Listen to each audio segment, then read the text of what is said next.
Bonjour et bienvenue à la chronique L'Étincelle et le Burnout. Pour une deuxième chronique de fil, je vous arrive de la Colombie où je suis en train de parfaire mes connaissances de yoga en préparation de l'anti-résolution qui démarre en janvier 2024. Donc c'est un 3 mois où 5 personnes maximum vont se suivre pour vivre une vie qui est plus douce, qui est plus spacieuse, pour réussir à faire ces changements-là dans nos vies, parce que c'est une chose d'en prendre conscience, puis c'est une deuxième totalement de mettre des limites en place, de choisir les engagements qui nous nourrissent vraiment. Alors, me voici en Colombie en plein cours de yoga à vous parler un petit peu d'une expérience cette fois-ci qui se passe en Espagne. C'est le chemin de Compostelle, c'est un chemin, un pèlerinage. À prime abord, c'est un pèlerinage que maintenant des gens font pour toutes sortes de raisons, que ce soit physique, spirituelle, religieuse, et que moi j'ai choisi de faire en 2018 parce que oui, bien sûr, j'aimais beaucoup la randonnée, tout ce qui était de faire de la randonnée sur plusieurs jours sans avoir à tourner en rond ou refaire le même chemin. Je voulais continuer. Ce concept-là me plaisait beaucoup, mais je voulais aussi explorer tout ce qui est spiritualité. Le chemin de Compostelle en tant que tel, c'est un chemin d'environ 700 km, le premier chemin officiel, si on veut, mais il y a toutes sortes de chemins, le Camino anglais, le Camino portugais. On peut même partir de l'Allemagne de super loin, si on veut. Il y a des sentiers pédestres partout en Europe. Dans mon cas, je suis partie de plus proche, donc j'ai seulement fait 300 km sur le chemin parce que j'étudiais à Madrid, en Espagne, en 2018. Puis à la fin de mon échange, à la fin de mon... Non seulement c'était une session à l'étranger, en espagnol, mais c'était aussi ma dernière session universitaire de tout mon bac. Donc, j'avais du temps après, avant de commencer à travailler, pour voyager un petit peu. Ma famille allait à l'église jusqu'à mes 14 ans. Donc, c'est pas une expérience commune, je pense, pour les personnes de ma génération au Québec, mais c'était la situation dans ma famille. Puis, j'avais un peu délaissé tout ce qui était spiritualité en même temps que j'ai délaissé tout ce qui était religieux. Ça m'intriguait.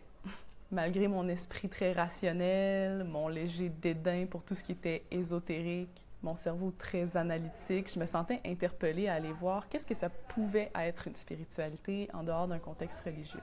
Puis une spiritualité, est-ce que j'en avais une, moi? Est-ce que j'ai une spiritualité? Le chemin de Compostelle, tout le monde le fait à sa façon. Donc moi, comme je voulais explorer le côté spirituel autant que le reste de l'aventure, j'ai choisi de supprimer mes réseaux sociaux pour être moins surstimulée. J'ai fait une chronique à ce sujet-là aussi que tu pourras aller voir dans les chroniques connexes si ça t'intéresse. Alors, j'ai supprimé mes réseaux sociaux. J'ai décidé d'écrire aussi à tous les jours mes pensées dans un petit journal laid à 1 euro que j'avais acheté. Je minimisais même la musique qu'il y avait dans mes oreilles, même si des fois, je m'ennuyais beaucoup pendant mes 30 km de marche par jour. On dirait que, justement, je suis habituée à beaucoup plus de stimuli. Mais j'ai fait exprès de minimiser ça également, puis de marcher seule. Donc, de ne pas marcher avec les autres. Tout le monde va dans la même direction. Il y a plein d'autres gens sur le chemin. On n'est jamais vraiment seul. Mais moi, j'avais cette façon de faire-là où je disais aux autres que je préférais, pendant que je marchais, je préférais le faire seule. Puis, je parlais une fois le soir rendu à l'auberge. Et j'ai choisi de méditer au moins une fois par jour, 5 minutes, avec l'application Headspace.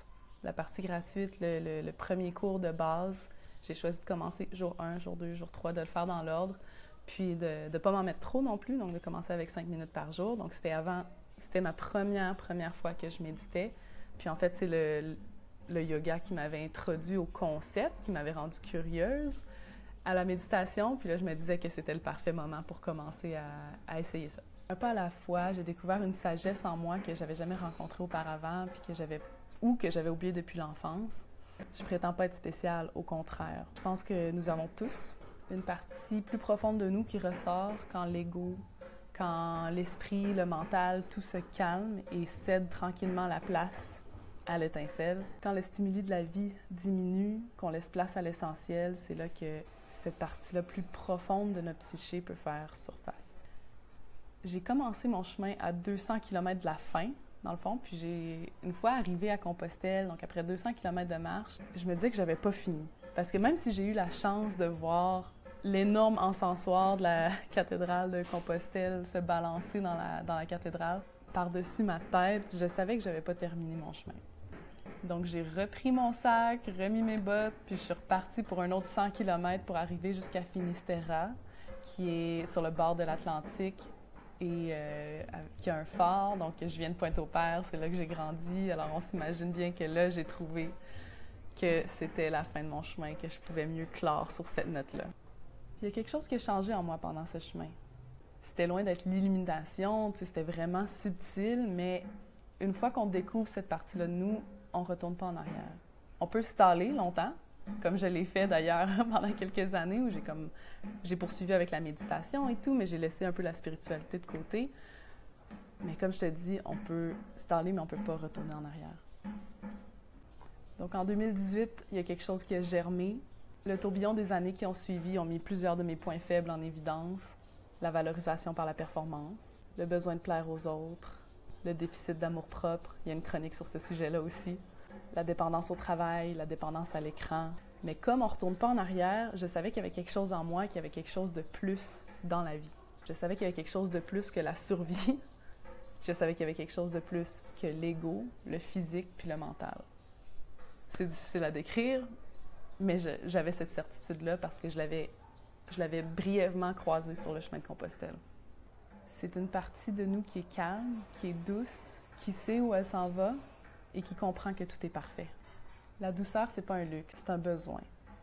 Puis je crois que bientôt, dans un avenir pas si loin que ça, tout ce qui est se vanter du fait qu'on a très peu dormi, qu'on travaille beaucoup, je pense que tout ça, ça va laisser place plutôt à être fier de s'occuper de soi, à être fier de dormir quand on en a besoin, de prendre des siestes. Combien d'entre nous ont honte de faire des siestes dans l'après-midi quand on en a besoin puis qui s'empêchent de le faire? On va être fiers d'avoir eu l'espace dans notre journée pour intégrer, pour devenir plus créatif, pour être réceptif aux idées. Je nous donne environ 5 ans. Donc la douceur, si c'est un besoin, comment est-ce qu'on fait pour l'intégrer dans notre mode de vie quand ça va tellement contre le grain de la société?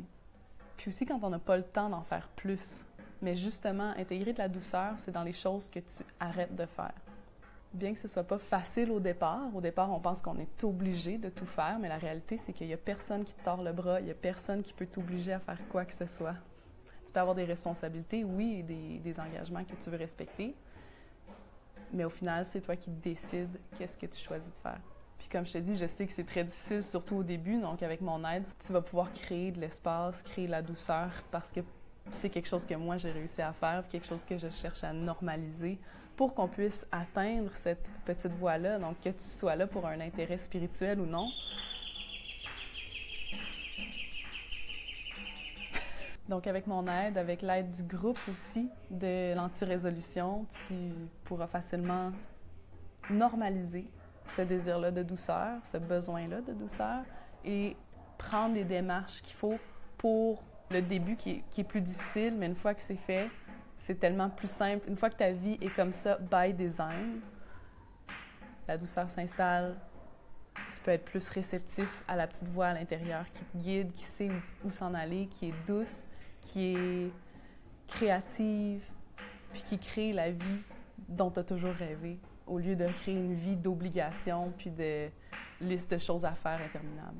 Et à chaque séance, il y a également une partie coaching, partie atelier, où on va discuter des situations spécifiques de chacun pour l'aider à mettre en place cette douceur-là qu'elle recherche. Alors, si ça t'intéresse, va voir mon site web. Le lien est dans la partie écrite de la chronique. Et si tu as des questions, n'hésite pas à m'écrire un courriel aussi, également dans la partie écrite de la chronique. Donc, on se voit à la prochaine. Prends bien soin de toi.